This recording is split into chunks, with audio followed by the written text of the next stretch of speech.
أعوذ بالله من الشيطان الرجيم.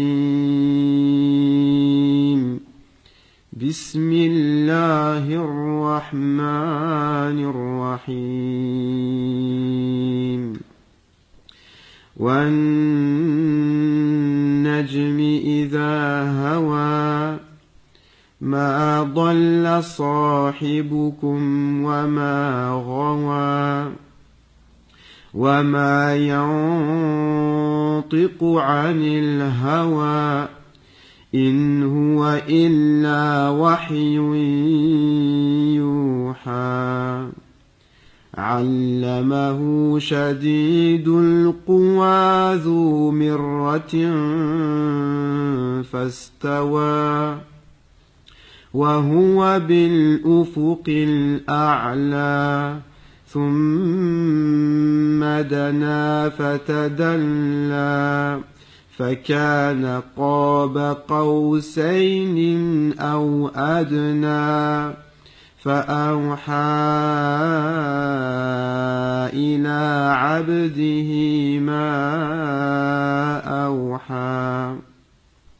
ما كذب الفؤاد ما رأى أفتمارونه على ما يرى. ولقد رآه نزلة أخرى عند سدرة المنتهى عندها جنة المأوى. إذ يغشى السدرة ما يغشى ما زاغ البصر وما طغى. لقد رأى من آيات ربه الكبرى. قل يا أهل الكتاب تعالوا إلى كلمة سواء بيننا وبينكم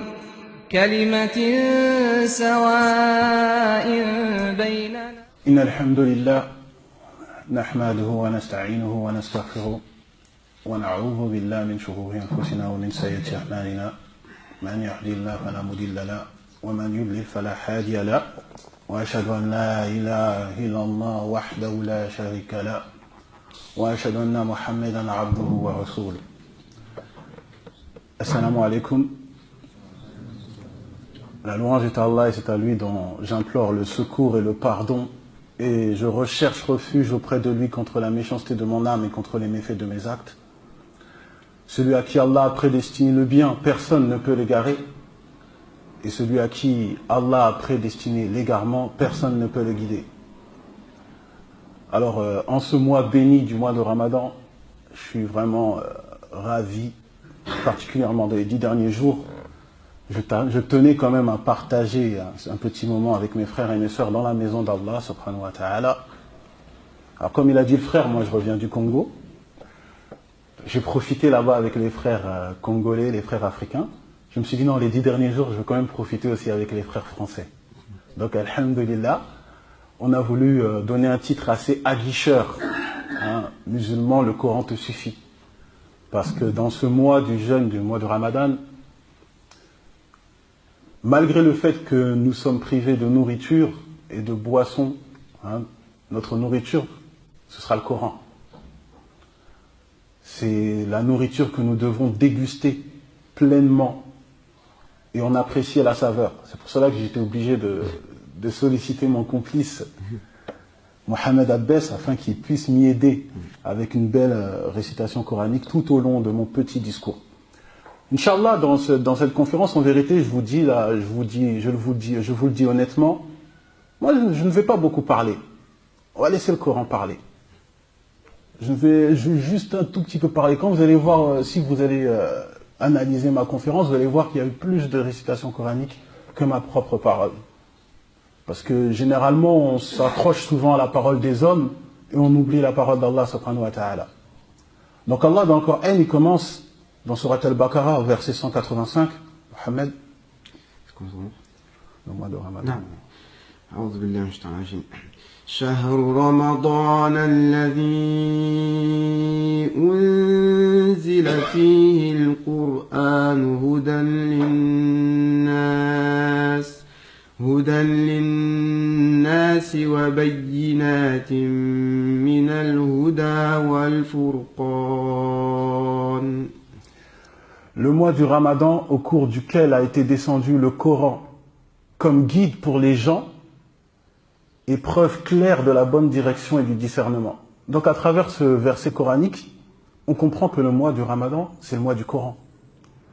C'est la célébration de la parole d'Allah subhanahu wa ta'ala.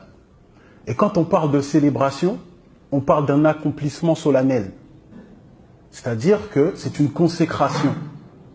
Et comme il l'a dit le frère lorsqu'il nous a présenté, nous, le collectif Al-Hanifiya, on se veut dans l'interreligieux.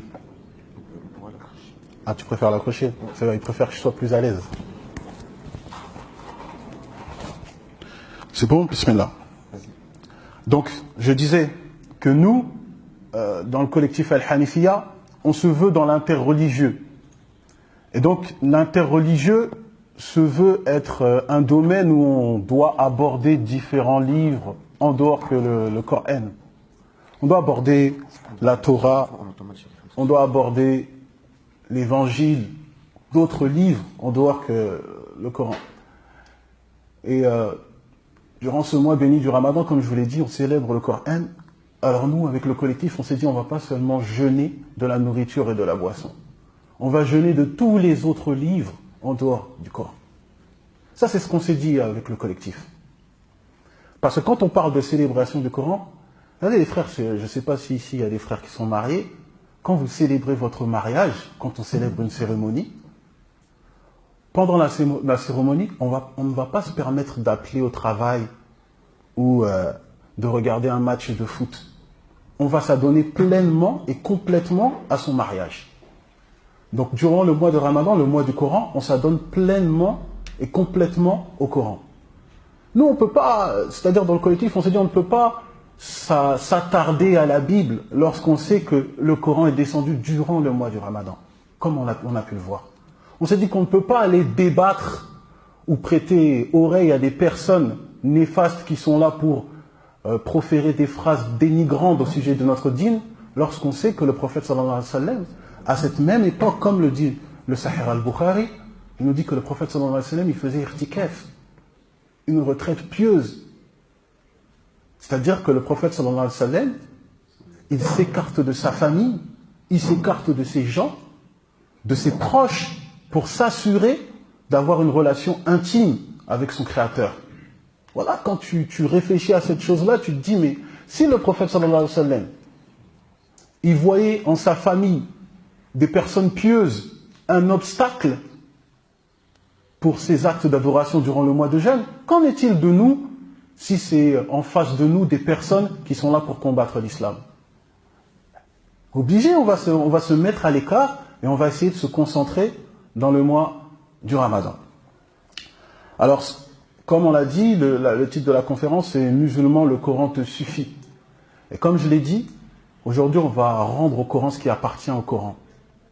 C'est-à-dire que c'est le Coran qui doit être élevé au-dessus de tout.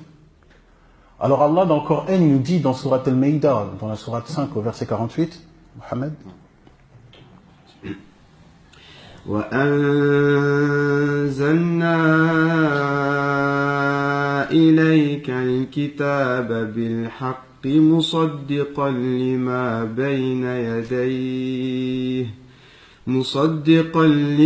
بين يديه من الكتاب ومهيمنا عليه. Sur toi, nous avons fait descendre le livre avec la vérité pour confirmer le livre qui était avant lui et prévaloir sur lui. Donc, à travers ce verset, on comprend quoi? On comprend que la particularité du Coran, c'est qu'il prévaut sur tous les livres. Comme les savants nous disent, les savants de l'islam, ils nous ont dit une chose, j'ai trouvé qu'elle était très belle. Ils nous disent qu'au fait, le Coran, il regroupe l'ensemble des révélations d'Allah au fil du temps. Et c'est vrai. Lorsque tu regardes, lorsque tu apprécies et tu lis le Coran, tu vois que tu trouves des lois comme dans la Torah. tu trouves des récits comme ce qu'on appelle les livres des Nébi'im, des prophètes, tu trouves des rimes comme dans les psaumes, et tu trouves de l'exhortation comme l'évangile. C'est-à-dire qu'à lui seul, le Coran regroupe l'ensemble des révélations d'Allah subhanahu wa ta'ala. Lorsque on va aussi dans le Coran, dans la sourate 15, verset 9, Inna nahnu nazzalna adh-dhikra wa inna lahu lahafizun. Puisqu'on a dit que c'est le mois de la lecture, on va le lire. Donc en vérité, c'est nous qui avons fait descendre le Coran et c'est nous qui en sommes gardiens. Donc Allah subhanahu wa ta'ala, c'est une chose, wallah les frères, en tant qu'étudiant en religion comparée, je vous le dis, c'est le seul livre où c'est Allah lui-même qui proclame, il déclare que c'est lui le gardien de ce livre. C'est lui qui garde ce livre. C'est lui qui en fait la protection. Et Allah nous dit aussi dans la sourate Al-Isra, sourate 17, au verset 9, Inna hadha al-Qur'ana yahdi lillati hiya aqwam wa yubashshiru al-mu'minina alladhina ya'maluna as-salihati anna lahum ajran kabira. وأن الذين لا يؤمنون بالآخرة أعتدنا لهم عذابا أليما. Certes, le Coran guide vers ce qu'il y a de plus droit, et il annonce aux croyants qui font de bonnes œuvres qu'ils auront une grande récompense. Et à ceux qui ne croient pas en l'au-delà, et que nous leur avons préparé un châtiment douloureux. Allah nous dit aussi dans Surat Al-Qaf, dans la Sourate 1, et Allah il commence Surat la caverne par ce verset, Mohammed. Alhamdulillahi alladhi anzala ala abdihi al-kitaba wa lam yaj'al lahu iwaja. Louange à Allah qui a fait descendre sur son serviteur le livre et il n'y a point introduit de tortuosité, d'ambiguïté. Parce que encore une fois, en tant qu'étudiant en religion comparée, voilà, quand on étudie les autres livres, on tombe sur des choses qui nous mettent des ambiguïtés. On ne comprend pas. On voit que certains prophètes n'ont pas été honorés comme le Coran honore les autres prophètes. On peut aussi, prendre la sourate Az-Zumar, sourate 39 au verset 55. Ahmed. Ça repose un peu sur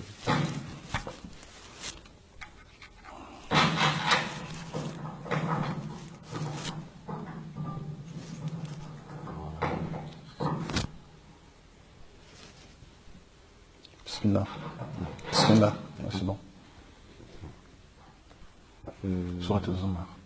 Surat Az-Zumar, lequel déjà? Verset 55. Suivez la meilleure révélation. Non. واتبعوا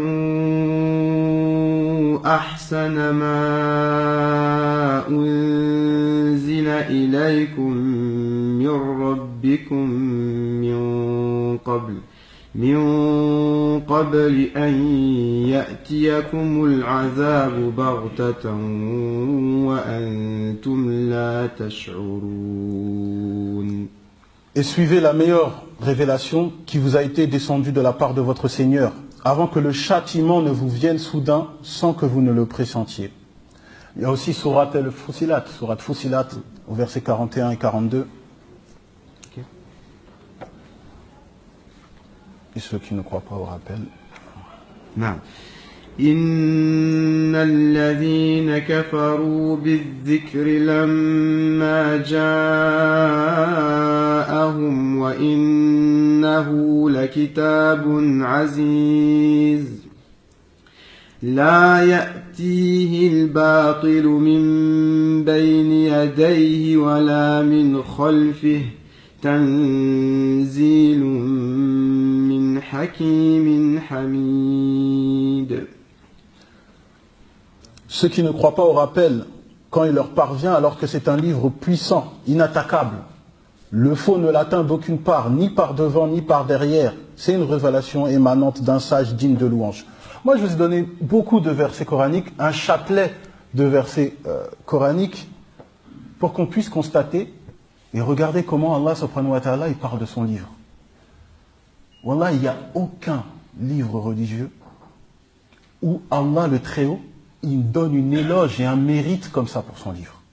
Tu ne trouveras pas dans la Torah où Allah il donne une éloge comme ça pour son livre. Tu ne trouveras pas dans les évangiles où Allah il donne une éloge comme ça à son livre. Tu ne le trouveras pas. Tu ne trouveras pas. Wallahi, tu ne trouveras pas. Donc à travers cela, on comprend que le Coran, c'est le meilleur des livres. C'est le meilleur des guides. C'est le meilleur des récits. C'est le livre qui ne peut pas être changé, ni modifié. C'est le livre auquel Allah subhanahu wa ta'ala lui-même en est le gardien. Il est la citadelle imprenable au fur et à mesure du temps. Et quand vous allez dans Surat Al-Qaf, Surat 50 au verset 1, quand Allah dit Qaf wal Qur'an al-Majid, par le Coran glorieux. Les ulama ils disent al-Majid, Majid c'est dans le sens intarissable. C'est-à-dire qu'il ne s'épuise pas. Et quand tu lis le Coran, moi je ne sais pas si ça vous arrive les frères, mais moi quand je lis le Coran, wallah, à chaque fois que je lis le Coran, je trouve des nouveaux bienfaits. Que ce soit dans le tawhid, dans le monothéisme, dans le fiqh, dans la jurisprudence, dans la méditation. Chaque fois que je lis le Coran, ça me pousse à me remettre en question, à une méditation, à une prise de conscience. C'est la particularité du Coran. C'est comme si à chaque fois que tu lis le Coran, eh ben, tu redécouvres le livre d'Allah subhanahu wa ta'ala. Et tu goûtes une nouvelle saveur coranique. Ça, c'est l'une des nombreuses particularités du Coran. Et c'est l'une des particularités qu'on trouve que dans le Coran. Wallah, on ne trouve que dans le Coran cette particularité. Et ça me fait penser d'ailleurs à un hadith, un célèbre hadith, avec le compagnon Hudayfa ibn Yémen. Et au fait, Hudayfa ibn Yémen, il nous explique que chaque personne, quand il prenait les enseignements de Rasulullah, alayhi salatu wa salam, alors il demandait au prophète sallallahu alayhi wa sallam quel bienfait faire, qu'est-ce qui est bien, tout ce qui était dans l'ordre du halal. Et lui, Hudayfa ibn Yémen, c'est tout le contraire. Il prenait des enseignements de tout ce qui est dans le haram, tout ce qui est dans le mal, pour pouvoir l'éviter. Et le hadith, quand il nous explique qu'au fait, lui, il a déjà eu sa recommandation du prophète sallallahu alayhi wa sallam dans l'ordre du halal. Il a demandé au prophète sallallahu alayhi wa sallam un bienfait qui lui sera fortement utile toute sa vie. Et le prophète sallallahu alayhi wa sallam lui a répondu quoi? Tiens-toi au livre d'Allah subhanahu wa ta'ala. C'est-à-dire, le fait qu'il se tient au livre d'Allah subhanahu wa ta'ala, pour Hudayfa ibn Yémen, ça englobe tous les bienfaits. À partir du moment que tu te tiens au livre d'Allah subhanahu wa ta'ala, ça te suffit comme guidée. Et regardez, lorsque on a pu, quand on va dans Surat Al-Baqarah, le premier verset, ذَلِكَ الْكِتَابِ لَا رَيْبَ فِيهِ هُدًى لِلْمُتَّقِينَ. C'est un livre auquel il n'y a aucun doute, un guide pour les pieux. Comme nous a récité Mohammed au sujet de la sourate 2, verset 187, Hudan linnes, c'est-à-dire qu'Allah il a appelé son Coran Al-Huda, la guidée. Et parmi les noms aussi que Allah il donne à son livre, il y en a plein. Al-Furqan, le discernement, comme la sourate 25. On peut le voir au verset 1. Al-Nur, la sourate Al-Maïda, sourate 5 au verset 15. On peut voir aussi Al-Ruh, Allah il a appelé son livre l'esprit. Regardez quand on médite, parce que là on est ici pour méditer, on est ici pour méditer à travers les versets coraniques. Quand on regarde les appellations qu'Allah subhanahu wa ta'ala il a données à son livre, quand vous regardez le corps humain, vous avez vu, aujourd'hui on est dans le mois du Ramadan, le fait que notre corps il se nourrit de nourriture. Quand on ne mange pas, on ne boit pas, on s'affaiblit. Donc on a compris qu'un petit peu le moteur de notre corps, c'est la nourriture. Et la nourriture du cœur, en fait, c'est tout ce qui traite l'âme. C'est tout ce qui traite l'esprit. C'est pour cela, même quand je pense que vous savez ça mieux que moi, lorsque Allah il a créé Adam, alayhi salam, il a créé de terre et d'argile, mais il était inerte. Pour qu'il puisse être vivant, Allah lui a insufflé son esprit. Donc, le Coran, c'est l'esprit qui va donner vie à ton cœur. Et si le mois du Ramadan, c'est le mois du Coran, c'est parce que le Ramadan, tu es dans un état psychologique qui te permet de réceptionner le Coran. Parce que le Coran, il est sacré. Et le Coran, s'il est sacré, il mérite un cœur sacré, un cœur purifié. Donc le Ramadan, il te met dans cet état d'esprit pour que tu puisses en apprécier la saveur. Parce que, regardez mes frères, il y a les savants de l'islam, ils nous disent quelque chose qui est magnifique. Ils nous disent que l'islam, il traite l'être humain dans tous ses aspects. C'est-à-dire que l'être humain, il est composé du physique, de tout ce qui est matière physique, du rationnel, ce qui est dans l'ordre de la réflexion, et de l'âme, ce qui traite l'esprit, c'est-à-dire la spiritualité.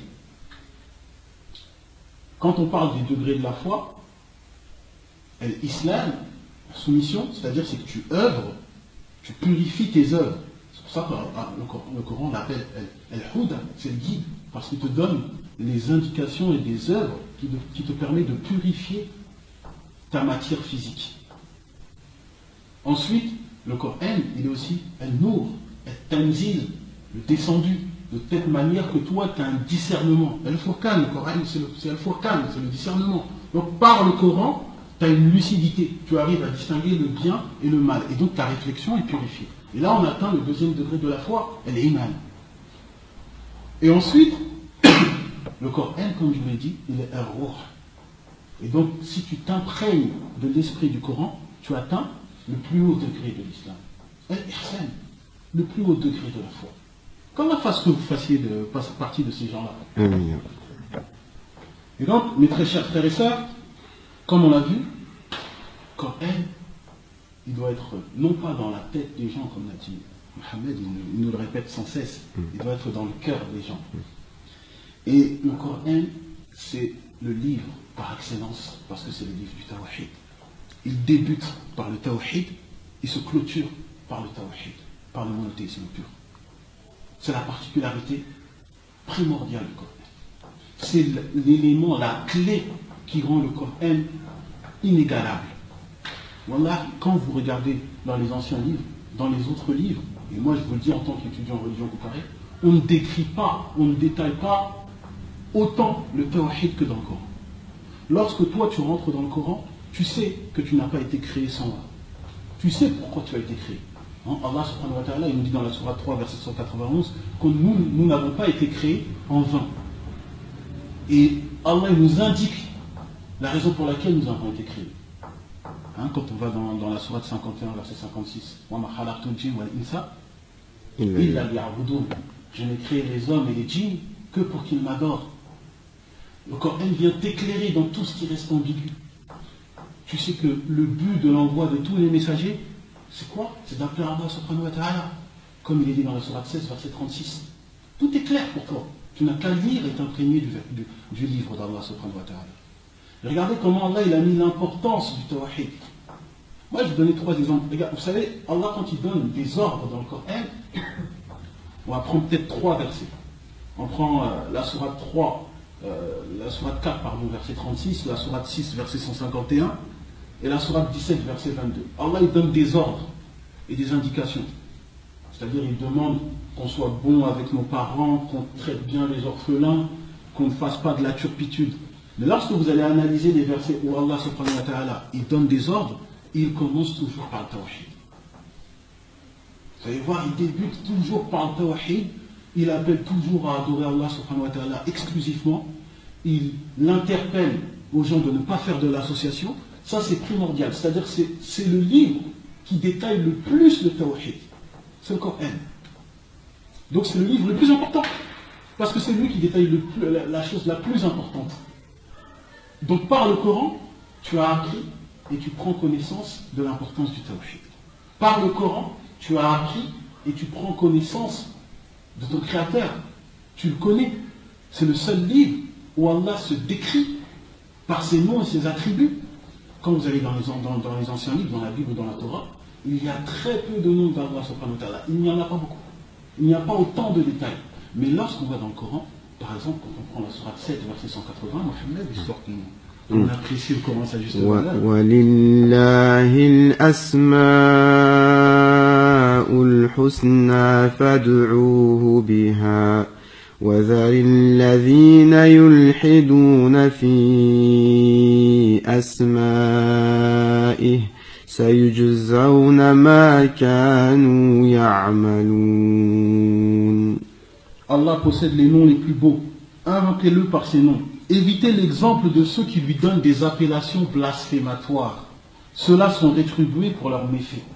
C'est-à-dire que la connaissance d'Allah subhanahu wa ta'ala, c'est la particularité du Coran. Dans le Coran, on a plus de 100 mots au sujet d'Allah subhanahu wa ta'ala. Allah, il se déclare plus de 100 fois Ar-Rahim, le miséricordieux. Il n'y a pas un livre plus que le Coran qui parle de l'amour et de la miséricorde divine. Toutes les sourates du Coran, excepté la sourate Al-Tawbah, on commence par quoi? Bismillah ar-Rahman ar-Rahim. Au nom d'Allah, le tout miséricordieux, le très miséricordieux. Donc 113 fois, avant de commencer, on commence par Allah, le très miséricordieux, le tout miséricordieux, le très miséricordieux. 113 fois. Mais dans le contenu du Coran, on trouve également 113 fois le mot miséricordieux. Et je vous ai dit, la seule sourate qui ne commence pas par cette appellation Bismillah ar-Rahman ar-Rahim, c'est sourate Al-Tawbah, la sourate 9. Mais dans cette même sourate 9, on trouve 9 mois le mot miséricordieux. Regardez comment Allah il nous a honorés par un livre comme ça, si magnifique, si splendide. Et donc, Wallah, les frères, on ne peut pas trouver un livre qui détaille plus le Tawhid que le Coran. On ne peut pas. Et donc, par cette particularité, tu comprends pourquoi Allah il a appelé le Coran An-Nur. Et tu comprends aussi également pourquoi, lorsque tu prends le hadith, le hadith qui est rapporté qui est dans le Musnad de l'imam Ahmed, lorsque le prophète sallallahu alayhi wa sallam a dit à un de ses compagnons, quel est le meilleur verset du livre d'Allah? Qui peut me dire c'est lequel le meilleur verset du livre d'Allah? Ayat al-Kursi. Dans la sourate 2, sourate al-Baqarah, au verset 255. Mohamed, lis-nous comme Ayat al-Kursi sur qu'on fasse fuir les chétines, même s'ils sont enchaînés le mois de Ramadan. الله لا إله إلا هو الحي القيوم لا تأخذه سنة ولا نوم له ما في السماوات وما في الأرض من ذا الذي يشفع عنده إلا بإذنه يعلم ما بين أيديهم وما خلفهم ولا يحيطون بشيء من علمه إلا بما شاء وسع كرسيه السماوات والأرض ولا يؤوده حفظهما وهو العلي العظيم. Allah, point de divinité à part lui, le vivant, celui qui subsiste par lui-même, ni somnolence ni sommeil ne le saisissent. Allah, à lui appartient tout ce qui est dans les cieux et sur la terre. Qui peut intercéder auprès de lui sans sa permission? Il connaît leur passé et leur futur, et de sa science il n'embrasse que ce qu'il veut. Son trône déborde les cieux et la terre, dont la garde ne lui coûte aucune peine, et il est le très haut, le très grand. Regardez quand vous méditez sur ce verset, on voit qu'Allah il donne toutes ses caractéristiques, il se décrit. Et le fait qu'Allah se décrit, ça fait fuir les shaytines. Comme le dit le hadith rapporté d'après l'imam al-Hakim. C'est-à-dire que quand on réfléchit, la connaissance d'Allah subhanahu wa ta'ala, ça fait fuir les diables, ça fait fuir la turpitude, ça nous éloigne du mal. Mais à contrario, la méconnaissance d'Allah subhanahu wa ta'ala, ça attire les diables. et ça nous ramène tout ce qui est mauvais et tout ce qui est de la turpitude. Donc c'est pour cela, mes frères et mes sœurs, moi je le dis personnellement en tant qu'étudiant en religion comparée, parce que de temps en temps ça pose l'amalgame. Comme nous on traite différents livres, on a l'impression que c'est comme si les autres livres auraient dans notre cœur la même valeur que le Coran. Mais c'est pas possible. Parce que le Coran c'est le livre qui détaille le plus la chose la plus importante, qui nous explique qui est notre Créateur. Et donc par ce fait-là, le Coran, il doit être suivi par tout le monde. C'est le Coran auquel nous devons nous accrocher. Et le musulman est exempt, il n'a pas la notion de besoin ou de nécessité lorsqu'il s'agit de lire les autres livres. Parce que son livre, il est complet. Son livre regroupe tout ce qu'il lui faut. Wallahi, son livre regroupe tout ce qu'il lui faut. Regardez même le jour du jugement dernier. Le jour du jugement dernier, c'est le jour le plus important pour le croyant. Parce que c'est le jour des comptes. Quand vous regardez les livres anciens en dehors du Coran, on ne rentre pas du tout dans les détails du jour du jugement dernier. Quand vous allez dans la Torah, par exemple, dans l'Ancien Testament, on ne parle pas souvent du jour du jugement dernier, pour ne pas dire pas du tout. Dans le Nouveau Testament, on en parle très très peu. Mais lorsque vous regardez le Coran, il y a 10 sourates qui portent le nom du jour du jugement dernier. Il y a 25 noms pour le jour du jugement dernier. C'est-à-dire que le Coran parle et traite, met l'accent, met en garde sur le jour le plus important pour l'être humain. Donc logiquement, il est le livre le plus important. Il est le livre auquel nous devons nous accrocher. Le livre auquel nous devons tenir. C'est pour cela que quand on prend le hadith, il y a un hadith qui est rapporté d'après l'imam al-Tabarani. Il est également dans le Musannaf de Abi Abu Shayba. Il a été authentifié par Shir al-Albani. Lorsque le prophète sallallahu alayhi wa sallam, il est parti voir ses compagnons, il leur a dit: réjouissez-vous. Réjouissez-vous. Ne témoignez-vous pas que nul ne mérite d'être adoré si ce n'est Allah et que je suis l'envoyé d'Allah? Alors les compagnons ils ont répondu: bien sûr que nous témoignons. Alors le prophète sallallahu alayhi wa sallam, il a dit: le Coran est symbolisé comme une corde dont l'extrémité est tenue par les mains d'Allah et l'autre extrémité est tenue par vos mains. Et si vous vous y tenez fermement, vous ne serez jamais égarés et vous ne serez jamais dans la perdition. Allahu Akbar. Ça ne nous suffit pas? Wallahi, ça nous suffit. Ça nous suffit amplement. Donc à partir de ce moment-là, quand on entend des paroles comme ça, on a peur. On a peur de tomber dans un verset terrible. On a peur par nos comportements, par nos manières d'agir. Est-ce que nous sommes des personnes qui lisons le Coran comme un livre banal? Ou est-ce que nous sommes des personnes qui lisons le Coran pour s'en imprégner, pour, comme Allah l'a déclaré, un ruh, c'est-à-dire qu'il entre en nous et qu'il soit représentatif de nos actions et de nos œuvres. On a peur de rentrer dans ce verset dans Surat Al-Furqan, dans la sourate 25, au verset 30, Mohammed. وقال الرسول يا رب إن قومي اتخذوا هذا القرآن مهجورا. Le messager dit: certes mon peuple a pris ce Coran comme une chose délaissée. Et si tu délaisses le Coran, tu as délaissé ton au-delà. Parce que personne ne peut prétendre qu'on peut être guidé sans que ce soit par le moyen du Coran. C'est impossible. Alors mes frères, c'était juste un petit rappel entre nous. Comme je vous l'ai dit, aujourd'hui je ne parle pas beaucoup. Peut-être dans d'autres conférences on va traiter l'interreligieux, mais aujourd'hui c'est le mois du Coran. On a dit, nous on a voulu laisser parler le Coran avant la parole des hommes. J'espère que ça vous a plu. J'espère qu'Inch'Allah Ta'ala, on fasse partie des amoureux du Coran, des réels amoureux du Coran, qui vivons avec le Coran, et qu'on honore la parole d'Allah subhanahu wa ta'ala. Barakallahu fikum, jazakallahu khayran, subhanaka wa bihamdika, ashhadu an la ilaha illa ant, astaghfiruka wa atubu ilayk. Mohamed, tu as quelque chose à dire?